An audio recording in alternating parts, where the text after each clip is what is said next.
About 14 years ago, it was a week, very busy, and I needed to have a meeting with Dan, our youth pastor. Dan Entwistle was our youth pastor at the time, and we hadn't been able to have our regular staff meeting, and so I'm a night owl, and Dan's a night owl, and I called Dan up, and I said, hey, Dan, how about if we meet at 10:30 tonight at Patio Quigley's Pub down the street, and we'll have our staff meeting there?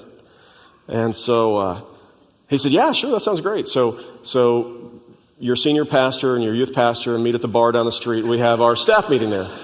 And, before I left the house, I had on a Church of the Resurrection sweatshirt. So I showed up there at Patios with my sweatshirt on. And we sat down, we had our staff meeting, soft drinks and appetizers.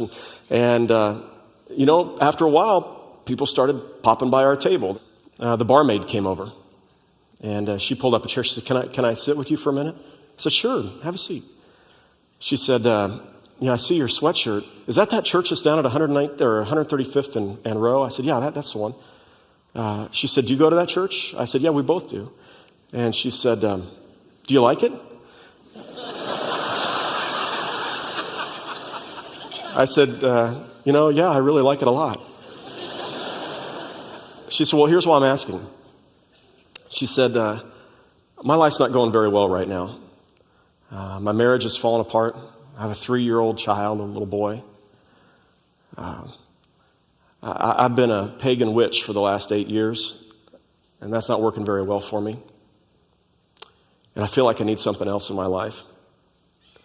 And what I wanted to ask you was, do you think that church that you go to, would they welcome a single mom who's been divorced, who's been a pagan witch for 8 years, and who works as a barmaid at Patio Quigley's?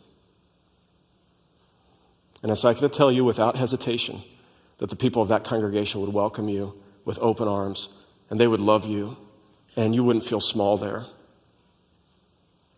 And she came the next Sunday, a little surprised to see me in my pulpit robe preaching. But I got her a Bible, and that was the beginning of her journey in Christ. And part of what I realized in telling that story is, that was 14 years ago. It's been a long time since I showed up at a bar with a Church of the Resurrection sweatshirt on. Too long, actually. But I also realized it's been 14 years ago, and 14 years ago, most of you were not a part of this church. We're a different church today.